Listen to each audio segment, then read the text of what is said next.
اعوذ باللہ من الشیطان الرجیم بسم اللہ الرحمن الرحیم.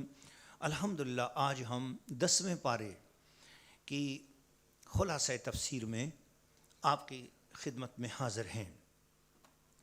اس پارے میں 17 رکوع ہیں، 4 آیات ہیں، اور پہلے 6 رکوع جو ہیں وہ سورہ الانفال کے ہیں، اور اس کے بعد 11 رکوع اور 4 آیات سورہ توبہ کے ہیں. تو ہم سورہ الانفال کے بارے میں کچھ گفتگو ہم 9ویں پارے کے اندر کر چکے ہیں، اور آج 10ویں پارے میں جو بقایا آیات ہیں، آیت نمبر 41 سے 44 تک پہلا رکوع ہے، جس میں مال غنیمت کی تقسیم کے حوالے سے بھی بات ہے اور غزوہ بدر کے حوالے سے بھی بات ہے کہ غزوہ بدر میں ایک عجیب واقعہ ہوا. میں اس کی طرف تھوڑا سا اشارہ کرتا ہوں. مثلہم رأی العین، عالم یہ تھا کہ جب مسلمان کافروں کے لشکر کو دیکھتے تھے تو کافر ان کو تھوڑے نظر آتے تھے، اور کافر جب مسلمانوں کو دیکھتے تھے تو مسلمان ان کو ڈبل نظر آتے تھے. عجیب بات ہے، مدینے سے جانے والا بلال ایک ہے لیکن وہاں ان کو 2 نظر آ رہے ہیں. جانے والا عمر ایک ہے، کافروں کو 2 نظر آ رہے ہیں. جانے والے ابو بکر ایک ہیں، کافروں کو 2 نظر آ رہے ہیں. جانے والا علی ایک ہے، کافروں کو 2 نظر آ رہے ہیں. ہے تو ایک ہی، ان کو 2 نظر آ رہے ہیں. اور عجیب بات ہے، مصطفیٰ ادھر بھی ایک نظر آ رہے ہیں، ادھر بھی ایک نظر آ رہے ہیں. دوسرے رکوع کی طرف چلتے ہیں، ورنہ میں تو چھڑ جاؤں گا. آپ کو پتہ ہے یہ چیز ہی ایسی ہے کہ اس طرف ایسی بات ہے کہ تو ہو کہ ترش روح مجھے ایزا ہزار دے، یہ وہ نشہ نہیں جسے ترشی اتار دے. حضور کی بات ہو تو پھر بس بات یہ ہوتی ہے، ہم چاہتے ہیں کہ کاش کوئی لمبی سی رات بنے وہ جس میں 50,000 سال کی رات ہو اور ہم صرف حضور کی زلف و رخسار کی باتیں کر رہے ہیں. تو اگلا رکوع جو ہے اس میں آیت نمبر 45 سے لے کے 48 تک کا مضمون ہے، جس میں مسلمانوں کو یہ کہا گیا کہ جب بھی جہاد ہو تو پھر اس میں بزدلی مت دکھاؤ، ثابت قدم رہو. جب جہاد کی بات آ جائے پھر ثابت قدم رہو، اپنے ایمان اپنے سچے دین پر کبھی بھی سمجھوتا نہیں کرنا، بزدلی نہیں دکھانی. سامنے والے کافروں کے پاس کتنا ہی زیادہ ساز و سامان کیوں نہ ہو، حسن و جمال کیوں نہ ہو، پیسہ کیوں نہ ہو، دولت کیوں نہ ہو، عورت کیوں نہ ہو، کچھ بھی ہو، چاہے ان کے پاس مرد ہوں تو بہت بڑے بڑے حسین جسموں والے ہوں گے، عورتیں ہوں گی بہت خوبصورت جسموں والے ہوں گی، مال ہوگا، پیسہ ہوگا، دولت ہوگی، لالچ ہوگی، سب کچھ ہوگا، لیکن مسلمانوں تم نے کافروں کی کسی دولت کسی چیز پر مرغوب نہیں ہونا. اپنے غریبوں سے پیار کرو، اپنے بدصورتوں سے پیار کرو. اس میں بہت بڑا پیغام ہے. تو اس لیے جہاد میں ثابت قدم رہنے، کسی بھی لحاظ سے جہاد ہو، جہاد باللسان ہو، جہاد بالقلم ہو، جہاد بالنفس ہو، جہاد بالمال ہو، جو بھی جہاد ہو اسی جہاد میں ثابت قدم رہنا ہے. اس کے بعد اگلا رکوع آیت نمبر 49 سے 58 تک ہوتا ہے. اس میں یہودیوں نے مدینہ شریف کے اندر جو میثاق مدینہ بنایا گیا تھا اس کی مخالفت شروع کی. نبی پاک علیہ الصلوۃ والسلام کی عظیم سیاسی بصیرت تھی کہ اللہ کے پیارے محبوب صلی اللہ علیہ وسلم جب مدینہ شریف تشریف لائے تو آپ نے مدینہ شریف میں رہنے والی اقوام ان کے ساتھ ایک معاہدہ کیا. عیسائیوں کے ساتھ معاہدہ کیا، اہل کتاب کے ساتھ معاہدہ کیا. اس معاہدے کو میثاق مدینہ کہتے ہیں. یہودیوں کے ساتھ، اہل کتاب کے ساتھ جو معاہدہ ہوا اس کو میثاق مدینہ کہتے ہیں. اس میثاق مدینہ کی بدعہدی یہودیوں نے کی. طے یہ تھا کہ یہودیوں کے جو دشمن ہوں گے مسلمان ان کو اپنا دشمن سمجھیں گے، اور مسلمانوں کے جو دشمن ہوں گے یہودی ان کو اپنا دشمن سمجھیں گے. لہٰذا طے ہو گیا کہ جو قریش مکہ ہیں وہ ہم دونوں کے سانجھے دشمن ہیں. لہٰذا قریش مکہ کو مسلمانوں کی کوئی اطلاع یہودی نہیں دیں گے. لیکن ہوا یہ کہ یہودیوں نے کچھ راز مسلمانوں کے ان کو دیے، جس پہ پکڑے گئے تو بدعہدی ہوئی، اور بہت ساری بدعہدیاں کی انہوں نے. تو اس بدعہدی کی بنا پر یہودیوں کے لیے قرآن مجید بھی نازل ہوا، اور قرآن مجید نے پھر ان کو بتایا کہ اس سے پہلے فرعونیوں کا انجام کیا ہوا. ذرا سوچو، حضرت موسیٰ علیہ السلام کے مخالفت کرنے والوں کا انجام کیا ہوا. تم یہودیوں تمہاری اپنی کتابوں میں یہ واقعات لکھیں، پھر تم اس سچے رسول کی مخالفت کیوں کرتے ہو؟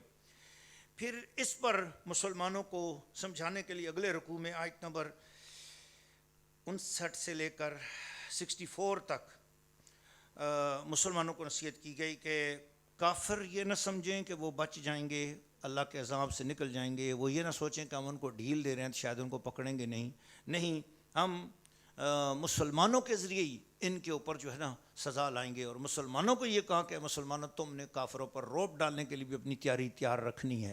تمہارا روب ہونا چاہیے، ہر چیز پہلے سے تیار رکھو.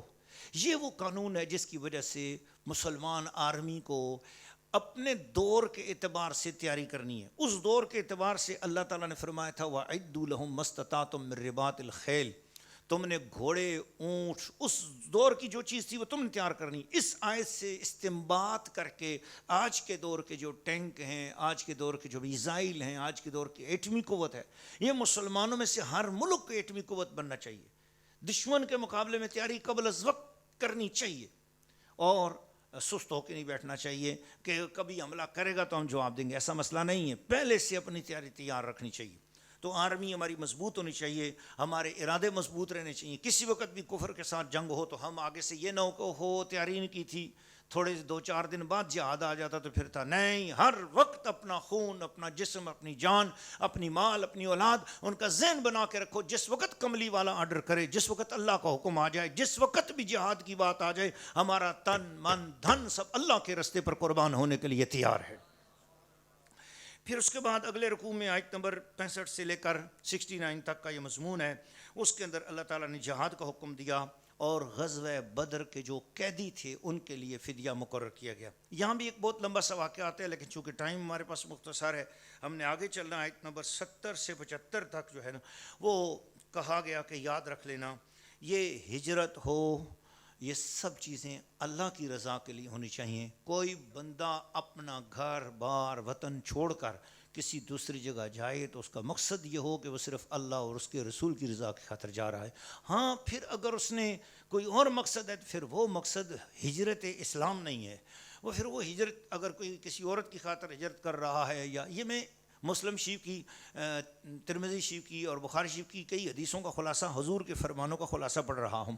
اگر کسی شخص نے ہجرت کسی دنیا کے کام کے لیے کی, میں یہاں سے امریکہ کا ویزا لے کے جا رہا ہوں, یا کینیڈا کا ویزا لے کے جا رہا ہوں, UK کا ویزا لے کے جا رہا ہوں کہ بچوں کے لیے نوکری کروں گا یا پیسے کماؤں گا, تو پھر یہ ہجرت دنیا کی خاطر ہے. اور اگر کوئی شخص یہ نیت کرے کہ میں جا تو رہا ہوں وہاں پر, کمائی تو کروں گا, لیکن میرا مقصد یہ ہے کہ وہاں کوئی مجھے غیر مسلم مل گیا, میں اس پر محنت کروں گا اور کسی ایک شخص کو بھی میں پورے اپنے 5 سال میں 6 سال میں کوشش کروں گا کہ اس کو کلمہ پڑھا کے مسلمان کر سکوں, میرا اصل مقصد یہ ہے. اور پھر اس درمیان اگر میں اپنے بچوں کے لیے روزی کماتا رہا تو کماؤں گا, تو اس کے 5 سال روزی کمانے کا بھی اس سے ثواب ملتا رہے گا. اگر مسلمان نہ بھی کر سکا تب بھی اس کو اس کی نیکی کا, نیک ارادے کا اجر اور ثواب ملتا رہے گا. تو اس لیے اگر جو لوگ باہر کی دنیا میں جاتے ہیں, ہجرت کرتے ہیں, تو ان کو چاہیے اپنی نیتیں درست کر کے جائیں. کل میرے ایک دوست میں بات نہ چل پڑے کہیں لمبی ہو جائے, تو وہ خلیفہ عامر صاحب کے آستانے شپ پر ایک بندہ ملنے کے لیے آیا, تو اس نے مجھے بتایا میں ترکی گیا, میں فلاں جگہ گیا, میں فلاں جگہ گیا. پھر اس نے ایک لفظ بول دیا کہ جناب بس میں اسی طریقے سے سفر کرتا رہتا ہوں. پھر میں نے کہا نہیں, آپ اپنی نیت درست کرو. آپ جہاں بھی جاؤ دنیا میں یہ نیت کرو کہ میں صرف اللہ اور رسول کی رضا کی خاطر جاتا ہوں. تو آپ دنیا کی سیر تو آپ کو ہوتی ہی رہے گی, لیکن اللہ کی خاطر نیت کرنے پر آپ کا آنا جانا, ٹریولنگ, ہر موقع پر آپ کو ثواب نصیب ہو جائے گا.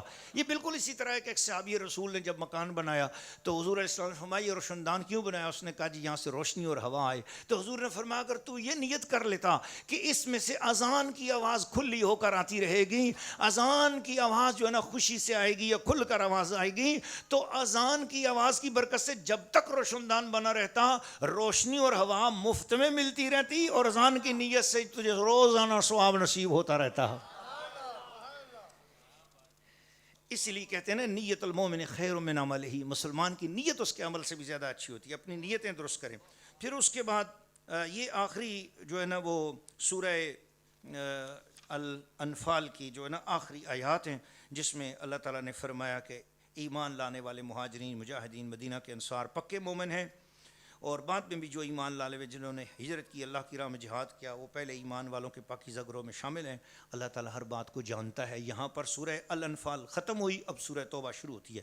تو سورہ توبہ کے شروع میں بسم اللہ الرحمن الرحیم لکھی ہوئی نہیں ہے, اللہ پاک نے لکھنے کا حکم نہیں دیا, لیکن اس میں کچھ تھوڑے سے اقوال ہیں, وہ تفسیری زیادہ ادھر تو نہیں چاہتا, لیکن یہ کہتے ہیں کہ دراصل سورہ الانفال اور سورہ توبہ کے مضامین آپس میں بالکل ملتے جلتے تھے, تو اس وجہ سے یہ ترتیب نہیں معلوم ہو رہی تھی کہ سورہ الانفال کہاں ختم ہوئی اور سورہ توبہ کہاں شروع ہوئی, لہذا پھر اس کے درمیان جو ہے نا وہ بسم اللہ لکھی نہیں گئی. ایک یہ بھی بات احتمال ہے. دوسرا, اللہ نے یہ حکم نہیں دیا یہاں پر لکھنے کا, اس کی وجہ یہ ہے کہ سورہ توبہ مشرکین کے ساتھ جو وعدہ تھا معاہدے تھے اس معاہدے کو ختم کرنے کے لیے یہ چونکہ صورت نازل ہوئی ہے، اس لیے یہ صورت نبی پاک علیہ الصلوۃ والسلام جب حضرت ابو بکر صدیق کو امیر حج بنا کر بھیج چکے تھے، پیچھے یہ سورہ توبہ نازل ہوئی، تو چنانچہ نبی پاک علیہ الصلوۃ والسلام نے اپنے بھائی حضرت علی کرم اللہ وجہ الکریم کو فرمایا، یا علی انت اخی فی الدنیا والآخرہ، اے علی تو میرا دنیا اور آخرت میں بھائی ہے، یہ میری اس طرف سے صورت پکڑ کر جا اور یہ سورہ توبہ جا کر تو نے خانہ کعبہ شریف میں سنانی ہے۔ چنانچہ حضرت علی جو ہے نا وہ تیز رفتار اونٹنی پر سوار ہوئے اور مسلمانوں کے حج والے قافلے کو مکہ شریف میں جا کے پہنچ گئے۔ حضرت ابو بکر صدیق نے جب دیکھا کہ مولا علی تشریف لائے ہیں تو کمال ہے، اب ادب دیکھو سیدنا صدیق اکبر کا، حضور نے ان کو امیر حج بنایا، اس کے باوجود مولا علی کے ساتھ نبی پاک کا جو تعلق ہے اس کی بنا پر حضرت ابو بکر صدیق نے ادب کر کے پوچھا، امیر ام مامور، آپ کو حضور نے امیر بنا کے بھیجا ہے یا مامور بنا کر بھیجا ہے؟ اگر امیر بنایا تو پھر میری امارت والی جگہ بھی آپ قبول فرمائیں، میں آپ کے زیر سایہ ہو کر حج کرنا چاہتا ہوں۔ کمال صدیق اکبر کا ادب دیکھیں۔ چنانچہ جواب میں مولا علی نے فرمایا، نہیں، امیر آپ ہیں، صرف مجھے سورہ توبہ اس لیے سنانے کا حکم دیا گیا کہ رسول اللہ صلی اللہ علیہ وسلم کا معاہدہ تھا مشرکین کے ساتھ، اور اس زمانے کا قانون یہ ہے کہ کوئی بھی معاہدہ توڑنے کی اجازت اسی شخص کو حاصل ہے جو معاہدہ کرنے والے کا قریبی رشتہ دار ہو، اور وہ خونی رشتہ اور قریبی رشتہ مجھے نبی پاک سے حاصل ہے، اس لیے اس معاہدے کو توڑنے کی یعنی سورہ توبہ کو سنانے کی جو عزت علی کو حاصل ہے وہ کسی اور کو نہیں ہو سکتی، اس لیے میں حضور کا نمائندہ بن کر سورہ توبہ سنانے کے لیے آیا ہوں۔ چنانچہ سورہ توبہ شروع ہوئی اور اللہ پاک نے اس سورۃ توبہ کے اندر جو ہے نا کفار کی بدعہدی کی سزا جو ہے نا ان کو سنائی، اور یہ پہلا رکوع ہے۔ پھر اس کے بعد دوسرا رکوع جو ہے نا کفار سے لڑنے کی وجوہات کہ یہ انہوں نے اپنی قسمیں توڑ ڈالی ہیں اور نبی پاک علیہ الصلوۃ والسلام کو وطن سے نکالنے کے منصوبے انہوں نے بنائے ہیں، لڑائی میں پہل انہوں نے کی ہے، اللہ تعالیٰ بس ان کو سزا دے گا۔ چنانچہ اس کے بعد جو ہے وہ پھر تیسرا رکوع شروع ہوتا ہے، اور تیسرے رکوع میں مشرکین کا جو غرور تھا، تکبر تھا، ہم حاجیوں کو پانی پلاتے ہیں، ہم مسجد حرام کی جو ہے نا وہ خدمت کرتے ہیں، فرمایا کہ یہ جو حاجیوں کو پانی پلانا ہے، مسجد کی خدمت کرنا ہے، یہ اتنی بڑی بات نہیں ہے تمہاری، یہ بھی تم اس لیے کرتے ہو تاکہ حاجیوں سے تمہیں پیسے ملے۔ اصل چیز یہ ہے کہ خانہ کعبہ کی تولیت، خانہ کعبہ کے حاجیوں کی خدمت کرنا، یہ صرف اسی کو حق حاصل ہے جو اللہ کے ساتھ شریک کسی کو نہ ٹھہراتا ہو، محمد مصطفیٰ کا غلام ہو، غلامی مصطفیٰ والے کو حق حاصل ہے کہ وہ خدا کے گھر کی خدمت کرے۔ تو چنانچہ اللہ پاک نے اس میں پھر مسلمانوں سے یہ کہا کہ ایمان والو، اپنے والدین، اپنے بھائیوں میں سے کسی ایسے شخص کو دوست مت بناؤ رشتہ داروں میں سے کہ جس کے تعلقات کافروں کے ساتھ ہوں، جو کافروں کو اچھا سمجھتا ہے اس کو اپنا دوست بناؤ، یا اپنا راز اس کے ساتھ مت دو۔ چنانچہ پھر اس کے بعد فتح مکہ کے بعد ایک غزوہ ہوا تھا، غزوہ حنین، اس میں مسلمانوں کے لشکر کی تعداد بہت زیادہ تھی، تو مسلمانوں کے نئے نوجوان بھی تھے، اصل میں پرانے پختہ جو ہجرت کے زمانے کے تھے وہ تو پکے تھے، جو نئے آتے ہیں تو وہ بڑے جذباتی ہوتے ہیں، تو نئے لوگوں نے بس سمجھا کہ کیا بات ہے ہماری، تو اس میں تھوڑی سی وقتی طور پر شکست ہو گئی، وہ غزوہ احد کی طرح۔ تو چنانچہ ان کے اس اطرانے پر کچھ دیر کے لیے شکست کے لمحات آ گئے، اس لمحے میں نبی پاک علیہ الصلوۃ والسلام اٹھے اور حضور علیہ السلام عین شکست کے ٹائم حضور کے چہرے مبارک پر ایمان کی تازگی اور چمک، ذرا سی بھی شکست کا ملال نہیں تھا۔ حضور کھڑے ہوئے اور فرمایا، سنو میں اللہ کا سچا رسول ہوں۔ بس ایسے کوئی کلمات عطا کیے کہ حضور کے کلمات کی برکت سے شکست خوردہ لشکر کو یقین تازہ ہو گیا، ایمان ہو گیا، اللہ نے سکون نازل کیا اور ایک دم پھر مسلمانوں کو فتح نصیب ہو گئی۔ اس کے بعد اسی رکوع میں اللہ تعالیٰ نے فرمایا، آج کے بعد، یہ وہ بات ہے جس کی خاطر سورہ توبہ لے کر حضرت مولا علی حج کے موقع پر پہنچے تھے، یہ وہ بات ہے۔ فرمایا، آج کے بعد مشرک لوگ مسجد حرام میں داخلہ ان کا بند، حرمین شریفین میں داخلہ مشرکوں کا بند، آج کے بعد یہ حرم کی سرزمین میں قدم نہیں رکھ سکتے. چنانچہ نبی پاک صلی اللہ علیہ وسلم نے 20-20 کلومیٹر خانہ کعبہ شریف مدینہ شریف کے ارد گرد نشانات لگائے. یہ حصہ حرم، یہ جگہ حرم، یہ جگہ حرم، یہ جگہ حرم. حضور نے وہ جگہ کے نشان آج بھی وہیں پر نشان مقرر ہیں، اور حکم ہے سختی کے ساتھ کہ کوئی بھی مشرک یہاں سے اندر اس حدود سے آگے نہیں جا سکتا. پھر اس کے بعد آگے جو ہے وہ 11واں رکوع آتا ہے. آیت نمبر 30 سے 37 تک کا مضمون ہے. یہود و نصارہ نے جو جھوٹی باتیں کیں، اور انہوں نے یوں کہا کہ یہ ایسی باتیں کی انہوں نے کہ کسی طرح حضور علیہ السلام کا مقام گرے. عجیب عجیب قسم کے سوالات کیے اور حضور کی شان میں گستاخیاں یا بےادبیاں کرنی چاہییں.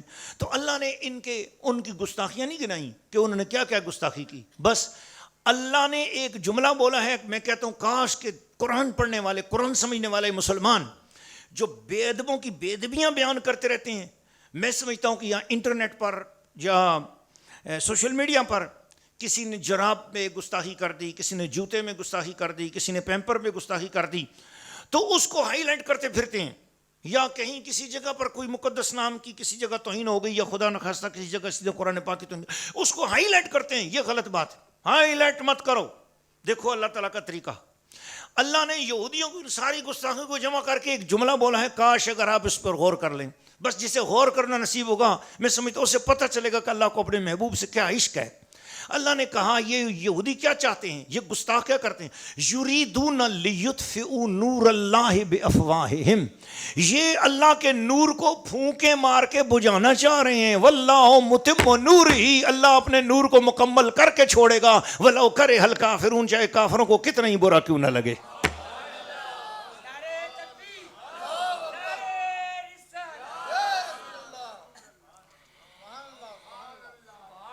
پھر اللہ تعالیٰ نے فرمایا کہ یہ یہودیوں اور عیسائیوں کے جو پادری پنڈت، ان کے لوگ جو سارے ان کے جو مذہبی پیشوا ہیں، یہ رشوت کے مال کھاتے ہیں، ناحق مال کھاتے ہیں، اللہ کے رستے سے روکتے ہیں. اور پھر ساتھ ہی کہا کہ والذین یکنزون الذھب والفضة، وہ لوگ جو چاندی اور سونے کو چھپا چھپا کے رکھتے ہیں اور اس کی زکوٰۃ نہیں دیتے ہیں، قیامت کا دن آئے گا یہی سونا چاندی سانپ بنا کر ان کے پہلوؤں کو دہا جائے گا.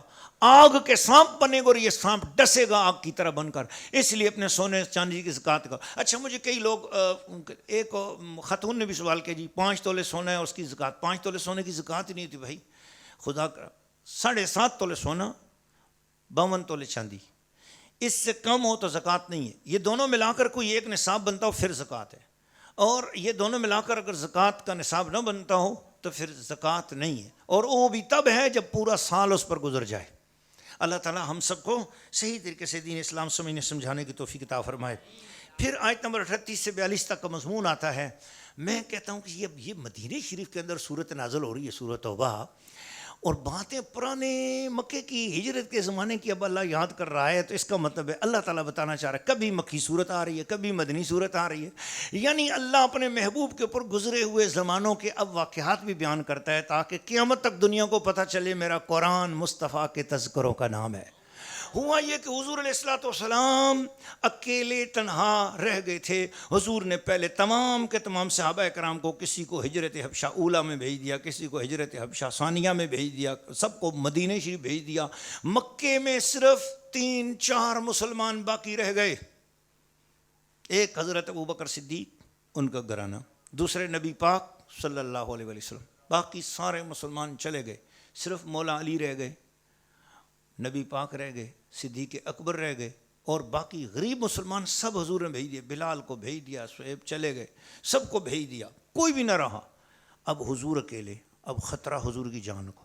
اور کافروں نے اسی موقع پر سوچا کیوں نہ اب حضور اکیلے ہیں تو اکیلا جان کر کوئی بچانے والا تو ہے نہیں، تو چلو ہم حضور کی جان لے لیتے. استغفر اللہ. چنانچہ انہوں نے مل کر منصوبہ بنایا کہ کیا کریں. ابلیس اس منصوبے میں شامل ہوا اور اس نے یہ کہا کہ اس طرح کرو کہ یک بارگی مل کر حملہ کر دو. نبی پاک جب شہید ہو جائیں گے سوتے میں مار دو، اور جب شہید ہو جائیں گے تو اس کے بعد سارے قبیلوں والے مل کر ان کے قبیلے کو خون بہا ادا کر دینا، دیت ادا کر دینا. بس کیا ہوگا، جتنا مرضی جرمانہ ہوگا، 100 اونٹ ہوں گے، جرمانہ دے دیں گے. سارے قبیلے والے مل کر، سب کو یہ بات پسند آئی. تو اس کے بعد سب نے مل کر 80 لوگ تھے. نبی پاک علیہ الصلوۃ والسلام کے گھر کا محاصرہ کر لیا. اندر نبی پاک علیہ السلام اکیلے تھے اور ساتھ ان کے صرف مولا علی تھے. ادھر دوپہر کے ٹائم حضور علیہ السلام کو اس دن جس دن رات کو حملہ ہونا تھا ایک دن پہلے ہی یعنی رات کو حضور علیہ الصلوۃ والسلام جو ہے نا یعنی یہ رات کو حملہ ہونا تھا دن کے ٹائم دوپہر کے ٹائم نبی پاک صدیق اکبر کے گھر گئے. یا رسول اللہ خیر سے؟ فرمایا صدیق اونٹنیاں تیار ہیں. جی حضور میں نے کئی مہینوں سے تیار کر رکھی تھیں, ان کو چارہ کھلا رہا تھا. کیسے تیار کر رہی تھی؟ حضور سب چلے گئے ہیں نا, مجھے لگتا تھا کہ اللہ ہم دونوں کو بھی ہجرت کا موقع دے گا, اور میں دعا کرتا تھا جب حضور کو ہجرت کا موقع ہو مجھے خادم بنایا جائے. میں عرصے سے دعا کرا تھا. حضور میں نے اونٹنیاں پہلے سے تیار کر رکھی تھی. فرمایا آج رات شاید حکم آ جائے, آج رات شاید حکم آ جائے, تیار رہنا کسی ٹائم بھی. ٹھیک ہے یا رسول اللہ میں تیار ہوں. ادھر صدیق اکبر تیار, ادھر نبی پاک علیہ الصلوۃ والسلام جب بستر پہ سونے لگے فرمایا علی تو میرے بستر پہ لیٹ جا. لیٹ گئے, چادر اوڑھ کے سو جا, اور میں باہر نکل رہا ہوں. باہر تلواریں تیار کر کے کھڑے. جیسے ہی حضور باہر نکلیں گے ہم یکدم حضور کو یا رات کو 2-2:30 بجے کے قریب دروازہ توڑ کے اندر جائیں گے اور تلواریں ماریں گے اور حضور علیہ السلام کو شہید کر دیں گے. اب اس منصوبے کے تحت 80 قبیلوں کے سردار لوگ 80 کافر لوگ کھڑے ہیں, تلواریں تیز لے کر کھڑے ہیں, زہر میں بجھی ہوئی لے کر کھڑے ہیں کہ ذرا سا زخم بھی آئے تو بندہ بچ نہ سکے, مر ہی جائے. یہ ان کے گندے منصوبے تھے. اللہ کے محبوب باہر نکلنے لگے تو اللہ نے فرمایا سونیا سورہ یاسین کی پہلی آیات مٹی کی مٹھی لے لے یا ریت اپنی مٹھی میں بھر اور سورۃ یاسین پڑھ اور پھینک دے. حضور صلی اللہ علیہ وسلم گھر سے باہر نکلے اور حضور نے مٹی ہاتھ میں پکڑی, دروازہ کھولا. اب کڑک کڑک تو ہوا, دروازہ تو کھلا, کنڈی تو ہلی, تو ان کو باہر کچھ تو پتہ لگا کوئی اندر سے نکلنے والا ہوگا. نکل رہے ہیں. اب کیا ہوا, حضور علیہ الصلوۃ والسلام نے وہ سورۃ یاسین پڑھ کر مٹھی میں دم کی ہوئی تھی, باہر مٹھی نکالی, نہ ان کو مٹھی نظر آئی نہ مٹھی والا نظر آیا. حضور نے یوں پھینکی. 80 بندوں کی 160 آنکھیں ہوتی ہیں, 80 بندوں کی 160 آنکھیں, ہر آنکھ میں وہ ریت پہنچ گئی. وہ اپنی آنکھیں ملنے لگے اور حضور باہر نکل گئے. وہ آنکھیں ملتے رہے, حضور ان کے بیچ میں سے چلے گئے. حضور ان کو نظر ہی نہیں آ سکے. کیا تدبیر ہے میرے اللہ کی, واللہ خیر الماکرین. چنانچہ حضور وہاں سے نکلے, صدیق اکبر کے گھر گئے. وہ لوگ اپنی آنکھیں ملتے ملتے ملتے وہیں پر بیٹھے رہے. 1 گھنٹہ 1.5 گھنٹہ گزر گیا, 2 گھنٹے 3 گھنٹے گزر گئے, اور وہ ادھر ہی آنکھیں ملتے رہے. کیا ہوا کیا ہوا, ان کو پتہ نہیں چلا. حضور صدیق اکبر کے گھر گئے, وہاں سے اونٹنی پہ بیٹھے, ساتھ غلام ہوا, اور وہاں سے چل پڑے اور چلتے گئے اور غار ثور میں پہنچ گئے. وہاں سے غلام اونٹنیاں واپس لے کے آ گیا. آپ غار ثور میں تشریف لے گئے. آگے مکڑی نے جالا تن دیا, کبوتری نے انڈے دے دیے, بکری آ گئی اس نے بچے دے دیے. اب یہ دوسرے دن اٹھے, جب یہ 9-10 بجے تک جناب علی وہیں پر. اب اٹھے تو بھیا کیا ہوا ہمارے ساتھ کیا ہوا, چلو دروازہ دیکھو, دروازہ کھلا ہوا. اندر گئے, چادر ہٹائی, یہ تو علی ہیں. علی حضور کہاں ہیں؟ مجھے کیا پتہ ہے. کب گئے ہیں؟ فرمایا رات کو گئے. رات کو تو ہم سب باہر کھڑے تھے, ہمیں نظر نہیں آئے. پتہ چلا جو حضور کے لیے سازش کے ساتھ تعلق رکھے گا, حضور اس کے بیچوں بیچ سے گزر جائیں گے, اسے نظر نہیں آئیں گے.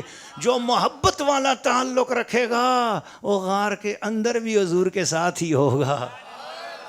چل پڑے صدیق اکبر کو ڈھونڈنے کے لیے. اب وہ نبی پاک کو ڈھونڈنے کے لیے سر رکھ دیا جناب. انہوں نے کہا جی کہ بھائی جو حضور کا سر لے آئے, صدیق اکبر کا سر لے آئے, اس کو 100 اونٹ انعام دیا جائے گا. اب انعام کے لالچ میں لوگ ڈھونڈنے نکلے تو کھوجی آ گئے, اور کھوجی حضور کو ڈھونڈنے کے لیے نکلے. تو کھوجیوں نے کہا کہ یہ صدیق کے گھر تک نشان آئے حضور کے قدموں کے, یہ یہاں سے آگے یہ نشان جا رہے ہیں اونٹنیوں کے, یہ غار ثور کے پاس اونٹنیوں کے نشان جا کر وہاں جہاں تک اونٹنی چڑھ سکتی تھی وہاں تک نشان ختم. یہاں سے آگے 2 بندے اوپر چڑھ رہے ہیں. اب وہ کھوجی محنت کرتے کرتے, دوپہر کا ٹائم ہے, سورج ہے, پہاڑ تپ رہا ہے, اور پسینے پسینے اوپر پہنچ گئے. جس وقت 8-9 قدم رہتے تھے نا, تو وہاں صدیق اکبر نے عرض کیا تھا یا رسول اللہ اب آپ میرے اوپر سوار ہو جائیں, میں آپ کو لے کر چڑھوں. تو وہاں حضور نے جس وقت صدیق کے اوپر قدم رکھے اور صدیق نے حضور کو اٹھا لیا, اب وہاں سے 4 قدم کے بجائے 2 قدم ہو گئے. یہ آگے تقریباً کوئی 19-20 قدموں کا فاصلہ ہے. میں نے خود یہ سارا منظر آرام سے وہاں پر دیکھا ہے.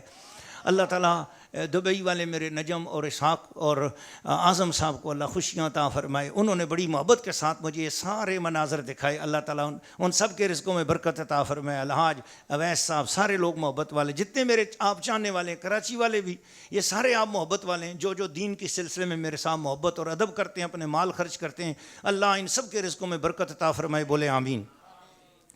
نبی کریم علیہ الصلوۃ والسلام وہاں سے آگے صدیق اکبر نے اٹھا لیا تو 2 قدم چل پڑے، اب 4 قدم نہ رہے، پھر تھوڑا سا جب 9 قدم رہتے تھے تو جبریل تڑپ اٹھے، کہا یا اللہ تیرے محبوب کی ساری برکات آج صدیق لے گئے، اب اس سے آگے چند قدموں کا فاصلہ، اجازت دینا میں اپنے پر بچھا دوں۔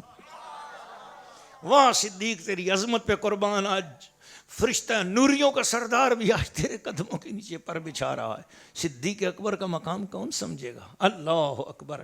جناب مولا صدیق علیہ السلام کی بہت بڑی شان ہے۔ چنانچہ کیا ہوا، یہاں سے آگے فرشتے نے پر رکھ دیے تو اب صدیق اکبر کے بھی وہ آخر غار تک صدیق اکبر کے قدموں کے نشان نہ آئے نا، کیونکہ اب تو قدموں تلے جبریل کے پر تھے، اب قدموں کے نشان نہ آئے تو کھوجی کہنے لگا یہاں تک جی 4 آئے ہیں، یہاں سے آگے 2 ہیں۔ تو لوگوں نے کہا تو نے ہمارے پیسے برباد کیے، ٹائم برباد کیے، کیسے ہو سکتا ہے پیچھے سے 4 آ رہا ہوں، یہاں سے آگے کیسے غائب ہو گیا کوئی بندہ؟ ابھی آگے کوئی جگہ ہی نہیں آئی، کوئی چیز نہیں آئی اور بندہ غائب ہو گیا، نہ وہ پیچھے مڑنے کے نشان ہے نہ آگے جانے کے نشان ہے، کیونکہ وہاں سے آگے تو صدیق اکبر نے اٹھا لیا، مگر چلتے چلتے غار سے 9 قدم پہلے صدیق کے قدموں کے نشان بھی غائب ہو گئے۔ تو وہ کھوجی سچ بول رہا تھا کہ نہیں بول رہا تھا؟ کھوجی سچ بول رہا تھا، لیکن کافر کہہ رہے ہیں کہ تو کیسا جھوٹا آدمی ہے، پہلے پیچھے آ کر ہمیں تنگ کر دیا، تو نے کہا کہ 2 بجے اب ایک ہی بندے کے قدموں کا نشان ہے اور 9 قدم اب پیچھے رہ گئے، تو کہہ رہا وہ اس بندے کے بھی نشان غائب ہو گئے، تو کیا ہے تیری کیا ہے حل، ہم یہ بتاؤ۔ وہ نہیں مان رہے تھے، لیکن کھوجی جو کہہ رہا تھا وہ تو سچ ہی بول رہا تھا، مگر انہوں نے آگے چلے، جب آگے چلے تو حضرت صدیق اکبر نے نیچے ہو کر دیکھا، ان کی پنڈلیاں اور پیر نظر آ رہے تھے کافروں کے، تو انہوں نے عرض کیا یا رسول اللہ قد ادرکنا، حضور ہم پکڑے گئے، حضور ہم پکڑے گئے۔ دشمن جو کہا، حضور نے صدیق کے کان میں جو بات کہی وہ قرآن میں اب قیامت تک گونج رہی ہے۔ ہاں یہی وہ آیت ہے جو 38 سے 42 تک کی آیت ہے۔ فرمایا صدیق لا تحزن ان اللہ معنا، گھبرا نہیں، ہم 2 نہیں ہیں یہاں، اللہ بھی ہمارے ساتھ ہے۔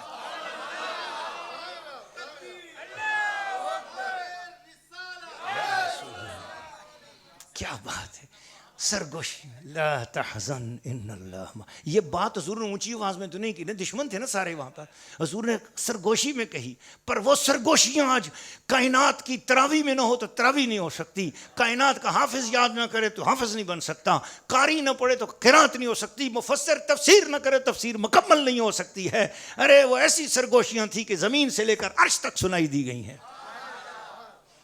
اب کیا ہے، تو وہ نیچے ہو کر دیکھتے تو نظر آ جاتے، لیکن کیا اللہ نے حساب کر دیا، مکڑی نے جالا تنا ہوا ہے، کبوتری نے انڈے دیے ہوئے ہیں، بکری نے بچے دیے ہیں۔ اب کافر کیا کہتے ہیں، کھوجی کہتے ہیں ایک تو بھی عجیب آدمی ہے، ہمیں کہاں لے کے آیا، ہو ہی نہیں سکتا اندر کو گیا ہو اس غار میں، اگر اندر حضور ہوتے یہ جالا ٹوٹ چکا ہوتا، اندر صدیق ہوتے یہ جالا ٹوٹ چکا ہوتا، یہ مکڑی کا جالا نہ ہوتا، یہ بکری کے بچے نہ ہوتے، یہ کبوتری کے انڈے نہ ہوتے، اس کا مطلب ہے اندر کوئی نہیں۔ پر مجھے سچ بتاؤ نا، عقل 100 بہانے تراش رہی تھی کہ حضور زندہ بھی نہیں ہے، حضور یہاں بھی نہیں ہے، عقل جب کہہ رہی ہے یہاں نہیں ہے، پر بتاؤ حقیقت کیا کہہ رہی تھی، وہاں ابو بکر بھی ہیں، مصطفیٰ بھی ہیں۔ پتہ چلا جو حضور کو سازش کے طور پہ ڈھونڈیں انہیں مکڑی کا جالا نظر آتا ہے، جو ادب کے ساتھ ڈھونڈیں انہیں ہر جگہ کملی والا نظر آتا ہے۔ کافی میں پھر آگے چلا جاؤں گا، گھڑی سامنے رکھ کر بھی گھڑی کا خیال نہیں کر سکوں گا۔ آگے چلتے ہیں، منافقین کی بہانہ بازیاں اگلے رکوع میں ہیں کہ منافقین عجیب قسم کی بہانہ بازیاں کرتے، شرارتیں کرتے، عجیب قسم کی جاسوسیاں کرتے۔ جب نبی پاک علیہ الصلوۃ والسلام کی برکت سے کوئی غلہ، کوئی غنیمت، ہم بھی تمہارے ساتھ ہیں نا، ہم بھی آپ کے ساتھ، بھئی کھجوریں زیادہ مل سکیں، کچھ سرکار کی طرف سے انعام ڈبل مل سکے، حضرت ہم آپ کے ساتھ۔ جب کوئی تکلیف کا بات آتی ہے، نہیں یہ تو ہماری طبیعت ٹھیک نہیں ہے، آج ہم آپ کے ساتھ نہیں جا سکتے۔ تو جب تکلیف کی بات آتی تو ساتھ نہ چلتے، جب انعام کی بات آتی تو اس میں ہم بھی شامل ہیں۔ تو اللہ تعالیٰ نے مسلمانوں سے کہا، مسلمانوں تم ان کے مال اور اولاد پر تعجب نہ کرنا، یاد رکھنا ان کے حسن پہ یاد رکھنا، یہ اللہ تعالیٰ کی طرف سے مسلمانوں کو نصیحت ہے کہ مسلمانوں کبھی کافروں کے حسن، ان کی دنیاوی عیاشی، ان کی وجہ سے تم اپنے ایمان کو آزمائش میں نہ ڈالنا۔ اور جی ہم تو ذرا سی بھی کوئی بات کرتے ہیں تو ہم پر تکلیف آ جاتی ہے، اور دیکھو کافر کیا کر رہے ہیں، شرابیں پی رہے ہیں، زنا کر رہے ہیں، سر عام بہت کچھ کر رہے ہیں، ان کو کبھی سزا نہیں ملتی۔ وہ حرام کھاتے ہیں، وہ سود کھاتے ہیں، وہ سور کھاتے ہیں، وہ خنزیر کھاتے ہیں، سب کچھ کرتے ہیں، ان کو کچھ نہیں ہوتا۔ وہ ہٹے کٹے نظر آتے ہیں، خوبصورت نظر آتے ہیں، ان کی عورتیں ننگی ناچتی ہیں۔ یہ تیرا سوشل میڈیا بھرا پڑا ہے، یہ تیرا یوٹیوب بھرا پڑا ہے، پھر تو کہتا ہے کہ ہائے ہائے ادھر تو سب کچھ ہے۔ اور علامہ اقبال نے بھی کہا تھا کہ ہے قہر تو یہ ہے کہ ملے کافر کو حور و قصور، اور بہر مسلمان فقط وعدہ حور۔ لیکن یاد رکھ لینا، علامہ اقبال رحمۃ اللہ تعالیٰ علیہ نے فرمایا کہ یاد رکھ لینا ان کی اس چکا چوند پر تم کبھی بھی نہ اترانا۔ مسلمان تو اپنے پردے اور اپنے حیا کو ہمیشہ ہاتھ میں تھامے رکھنا، یہ آزمائش ہے دنیا کی، اور یاد رکھ لینا ان پہ مت اترانا۔ یہ اللہ تعالیٰ نے حکم دیا اور فرمایا اپنے کملی والے کے ساتھ رہ کر غربت میں خوش رہ، ان کی اطاعت میں خوش رہ، سنت کے مطابق خوش ہو، حیا میں پردے میں تیری عزت ہے۔ پھر اس کے بعد اللہ پاک نے آیت نمبر 60 سے 66 تک کی زکوٰۃ و صدقات کے مصارف بیان کیے۔ انما الصدقات للفقراء، اللہ پاک نے فرمایا کہ یاد رکھ لینا مفلس، محتاج اور زکوٰۃ کے لیے محنت کرنے والے لوگ، اور تالیف قلب کے لیے، غلاموں کی آزادی کے لیے، قرض داروں کے قرضہ دور کرنے کے لیے، اللہ کی راہ میں جو لوگ ہوں، انہی سے مراد دین اسلام مدارس جو کام کر رہے ہیں، جیسے الحمدللہ ہمارا مدرسہ اولیاء قرآن ہے عظیم الشان، اس کے لیے آپ اپنی زکوٰۃ دیں، صدقات دیں۔ یہ ماجی ایجوکیشنل امپائر ہے، اس کے تحت بہت بڑا عظیم الشان ایجوکیشنل سسٹم جو ہے نا وہ الحمدللہ لانچ ہونے والا ہے، جس میں ایک بلڈنگ بننے والی بہت بڑی کروڑوں روپے کے اخراجات ہیں، اور بہت بڑے بڑے کمپلیکس ہم انشاءاللہ بنانے والے ہیں۔ تو دنیا بھر میں سننے والوں سے میں گزارش کروں گا کہ اس سلسلے میں آپ اپنے مال کے ذریعے ہماری مدد کریں، کم از کم 1000 روپیز پر منتھ دیں۔ نیچے دیے ہوئے کنٹیکٹس جو ہیں ان کو دیکھیں آپ، اور اس پہ پر الحمدللہ ہم سے رابطہ کریں۔ جتنے کنٹیکٹس آپ کو دیے جا رہے ہیں، اکاؤنٹ نمبر دیے جا رہا ہے، اس میں آپ اپنی اپنی محبت پیش فرمائیں۔ پھر اللہ تعالیٰ نے فرمایا کہ یہ جو منافق لوگ ہیں یہ اللہ کے محبوب پر الزام بھی لگاتے ہیں کہ اے محبوب اس کو زیادہ کیوں دے رہے ہو، اس کو تھوڑا کیوں دے رہے ہو، اس کو ایسا کیوں دے رہے ہو۔ فرمایا میرے محبوب کی مرضی، جس کو جو چاہے دے، جتنا چاہے دے، خبردار میرے محبوب پر کوئی اعتراض نہ کرے۔ پھر اس کے بعد اگلے رکوع میں منافقین کا کردار اور مومنین کی صفات بھی بیان کی گئیں۔ منافق ہمیشہ بری بات، ہمیشہ دکھتی ہوئی رگ پہ ہاتھ رکھے گا اور کوئی نہ کوئی وہ عیب ڈھونڈتا رہے گا۔ ایمان والا مصطفیٰ کے ہر معاملے میں کوئی نہ کوئی خیر ہی ڈھونڈتا رہے گا۔ ایمان والے پر مصیبت آئے گی کہے گا الحمدللہ، خوشی ملے گی کہے گا الحمدللہ۔ منافق کو خوشی ملے گی تو کہے گا یہ میری اپنی قابلیت ہے، اور اس کو مصیبت ملے گی تو وہ کہے گا یہ مسلمانوں کی نحوست ہے۔ اللہ تعالیٰ منافقانہ مزاج سے ہم سب کو بچائے۔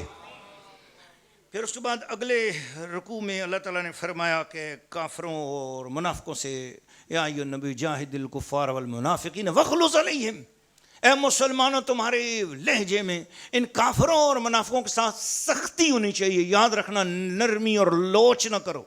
جو کافر، اس کو کہتے ہیں معاند، وہ محاربی کافر، جو کافر جنگ پہ ہوں، مادہ ہوں نا، جو مسلمانوں کے جنگ کرنے والے ہوں، ان جنگی کافروں کے ساتھ سخت لہجہ کرو۔ لیکن جن پہ آپ نرمی کے ساتھ ذرا تبلیغ کرو اور پتہ چلے کہ وہ اسلام قبول کر سکتے ہیں تو ان کے ساتھ نرمی کے ذریعے، خوش اخلاقی کے ذریعے ان کو لے کے آؤ تاکہ وہ مسلمان ہو جائیں۔ پھر اس کے بعد اگلے رکوع میں بتایا گا کہ یاد رکھنا جہاد ایک بہت بڑا اچھا عمل ہے اور جہاد ہمیشہ قائم رہنا چاہیے۔ یہ غزوہ تبوک کے بعد کی آیات نازل ہوئی ہیں۔ عبداللہ ابن ابی نام کا ایک شخص تھا، مدینہ شریف میں اس کی تاج پوشی کی تیاریاں ہو رہی تھیں، اس کو مدینہ شریف کا سربراہ بنایا جانے والا تھا کہ اچانک ہجرت ہوئی، نبی پاک مدینہ شریف تشریف لائے تو نبی پاک کو سارے لوگوں نے اپنا بادشاہ بنا لیا، تو اس کے خواب چکنا چور ہو گئے، لہٰذا وہ ظاہری طور پر مسلمان تو ہو گیا مگر اندر سے وہ پورا منافق تھا، اور وہ منافقوں کا سردار بھی ہوئی تھا، رئیس المنافقین تھا۔ عجیب بات یہ ہوئی کہ منافق کا بیٹا سچا مسلمان بن گیا، جس کا نام ہے عبداللہ بن ابی۔ یہ عبداللہ بن عبداللہ جو ہے مسلمان ہو گئے تو یہ غزوہ تبوک میں شامل تھے، اور ادھر یہ مدینہ شریف میں اس نے کچھ بڑی غلط باتیں کی. تو واپسی پر عبداللہ جو ہے نا اس نے کہا کہ میں سرکار دو عالم سے اجازت چاہتا ہوں، حضور اجازت دے دیں تو میں اپنے باپ کا سر قلم کروں گا. نبی پاک علیہ الصلوۃ والسلام نے منع کیا، فرمایا اس طرح عجیب بات پھیل جائے گی، یہ اجازت نہیں، اپنے باپ کا سر قلم نہ کرو. بہر اللہ کچھ کرے گا. کچھ دنوں کے بعد بیمار ہوا، وہ مر گیا. اب مر گیا تو چونکہ حضور علیہ الصلوۃ والسلام کے چاچا جان جب قید ہو کے آئے تھے بدر کے قیدیوں میں، تو اس وقت اس نے کرتا دیا تھا. ان کا قد ذرا جسیم تھا، بڑے تھے، تو کسی کا کرتا قمیض ان کو پورا نہیں آ رہی تھی. تو اس عبداللہ بن ابی نے اپنی قمیض جو ہے نا وہ حضرت کے چاچا جان کو بنائی تھی. اس احسان کا بدلہ دیتے حضور نے اپنی قمیض اتاری، اس منافق کو پہنا دی بطور کفن کے.